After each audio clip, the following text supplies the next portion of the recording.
Good morning बच्चों, 12th chemistry by Paramjit sir. आज हम सेकेंड यूनिट में आगे पढ़ेंगे रिवर्स ऑस्मोसिस। तो बच्चों अपने पास रिवर्स ऑस्मोसिस से हम स्टार्ट करेंगे। रिवर्स ऑस्मोसिस, तो रिवर्स ऑस्मोसिस क्या होता है बच्चों? If the pressure is higher than the osmotic pressure, अगर प्रेशर क्या हो बच्चों, ऑस्मोटिक प्रेशर से क्या हो, ज़्यादा हो, is applied on the solution, और उसको हम किस पे क्या करें, सॉल्यूशन के पर अप्लाइड करें, तो solvent will flow from the solution to the pure solvent. तो बच्चों इसके अंदर क्या होगा, जो सॉल्वेंट है वो क्या करेगा, flow from the solution into the pure solvent.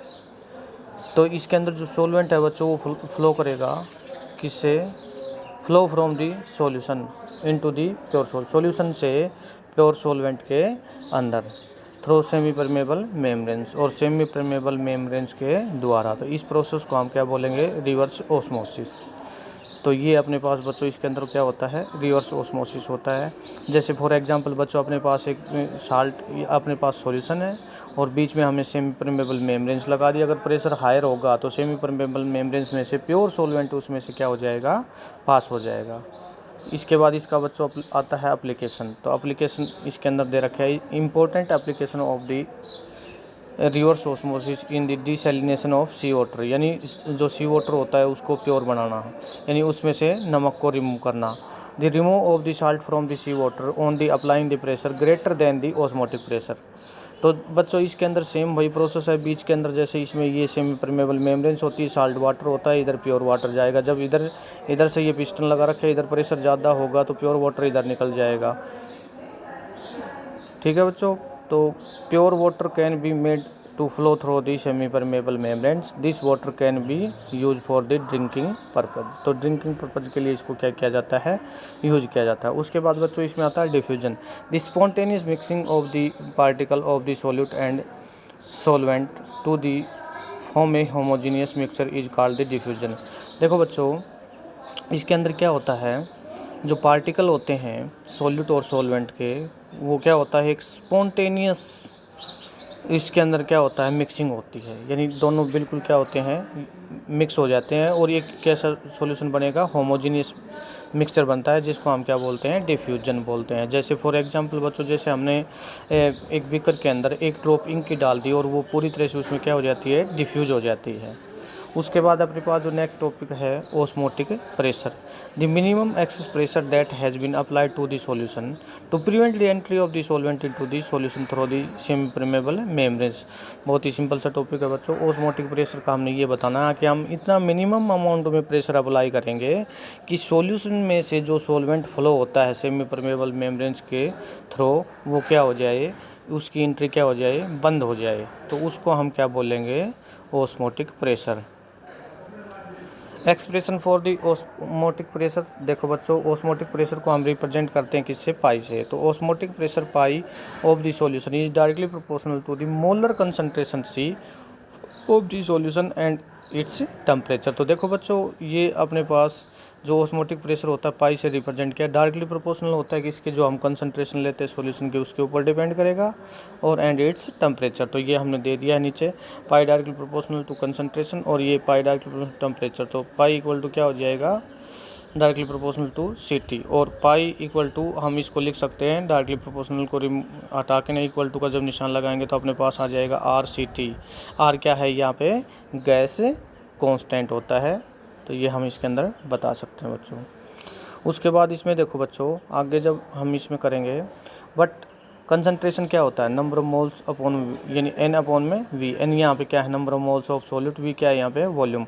Put the equation number 1, जो अपने पास इक्वेशन नंबर 1 थी उसमें पुट कर दो, तो पाई इक्वल टू अपने पास क्या हो जाएगा, CRT equal to, pi equal to हम क्या लिख सकते हैं, n अपॉन बी RT, ये आ जाएगा, और पाई v इक्वल टू क्या आ जाएगा, nRT। तो this equation is called one of equation for the dilute solution, इसको बोला जाएगा। आगे देखो बच्चों इसके अंदर determination of the molecular mass from the osmotic pressure. अब इसके अंदर हम मोलिकुलर मास को निकालेंगे। तो according to van't Hoff factor, van't Hoff equation dilute solution is, तो 5 इक्वल टू क्या लिखेंगे nRT। इसके अंदर बच्चों फिर हम क्या लेंगे, W2 ग्राम का क्या लेंगे, सोल्यूट लेंगे और उसको डिजोल्व करेंगे V लीटर ऑफ सॉल्यूशन, और एंड M2 क्या लेंगे, mass. M2 is the molecular mass of the solute. Then N equal to अपने पास क्या हो जाएगा, अपने पास आ जाएगा W2 अपॉन में M2। तो put this equation number 2 put कर देंगे और M2 इक्वल टू अपने पास ये आ जाएगा बच्चों। तो ये अपने पास इसकी क्या निकल आएगी, मोलिकुलर मास। उसके बाद देखो बच्चों आइसोटोनिक सॉल्यूशन क्या होता है, two solution of the different substance having the same osmotic pressure. दो सॉल्यूशन लेंगे, डिफरेंट सब्सटेंस लेंगे, लेकिन उनका जो ऑस्मोटिक प्रेशर क्या होगा, सेम होगा और एट ए सेम टेम्परेचर पे। इसको हम क्या बोलेंगे, आइसोटोनिक सॉल्यूशन। तो पाई 1 इक्वल टू क्या होगा, pi 2 and C1 equal to also C2 equal होंगे ये। तो यूरिया का एग्जांपल बता सकते हैं, urea glucose pi 1 equal to pi 2 होता है और C1 इक्वल टू क्या हो जाएगा, C2। But NaCl and urea pi 1 equal to pi 2 होता है, but C1 not equal to C2 होता है, बिकॉज NaCl डिसोसिएट, क्योंकि NaCl का क्या हो जाता है, डिसोसिएशन हो जाता है। उसके बाद अपने पास आता है hypertonic solution. A solution has the more osmotic pressure than the other solution is called the hypertonic solution. तो a pure NaCl with concentration more than the 0.1 is called the hypertonic solution. On placing RBC this solution they will be the shrink due to the plasmolysis। तो देखो बच्चों, अगर 0.9 से percentage क्या हो जाएगी, ज़्यादा हो जाएगी, तो हमारी जो सेल्स हैं वो क्या हो जाएंगी, श्रिंकिंग हो जाएगी उसके अंदर प्लाज्मा। उसके बाद है अपने पास हाइपोटोनिक सॉल्यूशन। हाइपोटोनिक सॉल्यूशन क्या होता है, ये solution have a less osmotic pressure than other solution is called the hypotonic solution. तो a pure NaCl solution concentration between ये दे रखे than 0.9 is called less than the 0.9% is called hypotonic solution. On place RBC in solution तो they will be swell. तो ये क्या हो जाएंगी, अगर परसेंटेज क्या हो जाएगी, यानी NaCl की परसेंटेज 0.9% से लेस होगी, तो ये क्या हो जाएंगी, स्वेल हो जाएंगी, और उनमें क्या हो सकती हैं, वो सेल्स फट भी सकती हैं। तो ये हमने इसके अंदर बताना है। Biological important of the osmosis. तो पहला है plant absorb the water from the soil through their the roots due to the osmosis. भाई कोई भी पौधा है वो क्या करता है, पानी का अब्जॉर्प्शन करता है, किससे, मिट्टी से। तो वो किसके द्वारा करता है, ऑस्मोसिस के द्वारा। सेकंड इसके अंदर होता है water एस्टिमुलेशन assimilated by the plants move into the body of the plant and reach even top of the tall tree due to the osmosis। कोई भी जैसे बड़ा पौधा होता है बच्चों, उसके अंदर जो पानी है प्लांट्स के अंदर मूव करता है, यानी नीचे से ऊपर तक पहुंचता है, वो भी किससे, ओस्मोसिस से ही क्या होता है, पहुंचता है। In animals water move into the different part of the body under the effect of the process osmosis. कोई भी पशु है उसके डिफरेंट पार्ट के अंदर पानी क्या करता है, फ्लो करता है, यानी पानी पहुंचता है, वो भी किसके द्वारा पहुंचता है, ऑस्मोसिस के द्वारा। Stretching of the leave floor also called control by the osmosis. कोई भी पत्ता जैसे फ्लोर टूटता है या पत्ता टूटता है, वो भी ऑस्मोसिस के द्वारा कंट्रोल में होता है। Osmosis help rapid growth of the plant and germination of the seeds. Osmosis के द्वारा ही पौधे के अंदर जो ग्रोथ होती है, फास्ट जो ग्रोथ होती है, ऑस्मोसिस के द्वारा होता है, और जो बीज जर्मिनेट यानी पौधे बीज उगते हैं, वो भी ऑस्मोसिस के द्वारा।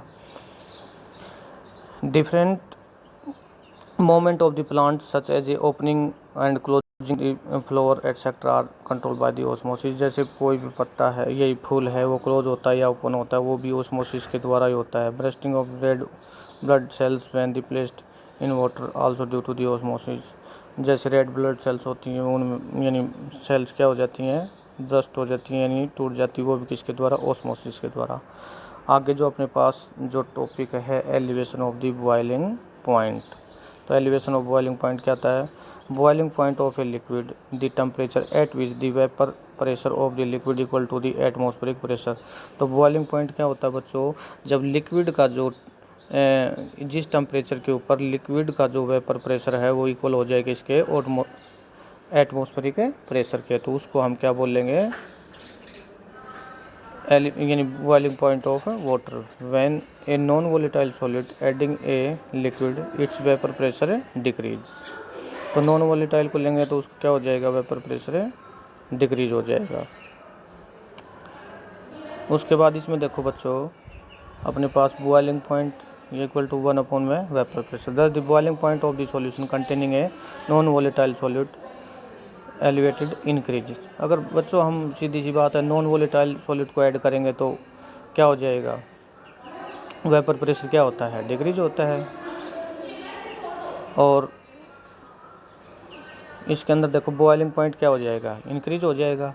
The different boiling point of the solution boiling and boiling point of the pure solvent is called the elevation differ in the boiling point, या difference of the boiling point of the solution and boiling point of the solvent is called the elevation of the boiling point. तो ये देखो बच्चों अपने पास ये दे रखा है atmosphere pressure की लाइन होगी ये। तो उसके बाद ये सॉल्वेंट पहले क्या होता है, वेपर बनते हैं, सॉल्यूशन के क्या बनेंगे बाद में। तो ये टी नोट से प्रेजेंट करेंगे, ये टी बी से। तो इन दोनों का अगर हम डिफरेंस लेते हैं, इन दोनों का डिफरेंस लेंगे वही क्या होगा, elevation of boiling point. Del T B equal to T B और माइनस में टी ये आ जाएगा। तो del T B equal to हम किसके लिख सकते हैं, एम के। तो del T B equal to लिख देंगे हम के बी और हम क्या लिख सकते हैं, एम।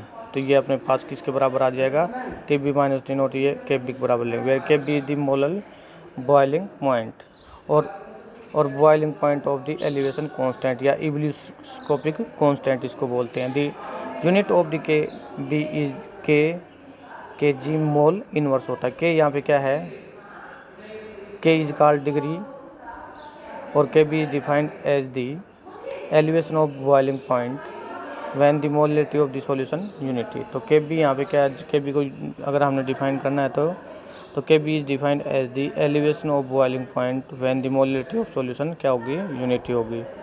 उसके बाद हम कैलकुलेट करेंगे calculation of the molecular mass of the solute. तो molarity is the number of moles of the solute dissolve per 1000 of the solvent. और if W2 gram of solute of the molar mass क्या ले लेंगे, M2 dissolve कर दो W1 gram of the solvent के अंदर, then the molarity of M of the solution given by M equal to क्या हो जाएगा, W2 ऑफ M2 इनटू में क्या हो जाएगा 1000 अपॉन में क्या आ जाएगा M2। And del T B equal to अपने पास क्या आया था, ये आया था। इसमें बच्चों M की वैल्यू पुट कर दो, M की वैल्यू पुट हो जाएगी, यहाँ पे क्या निकल आएगी, ये अपने पास क्या निकल आई, मास आ जाएगी।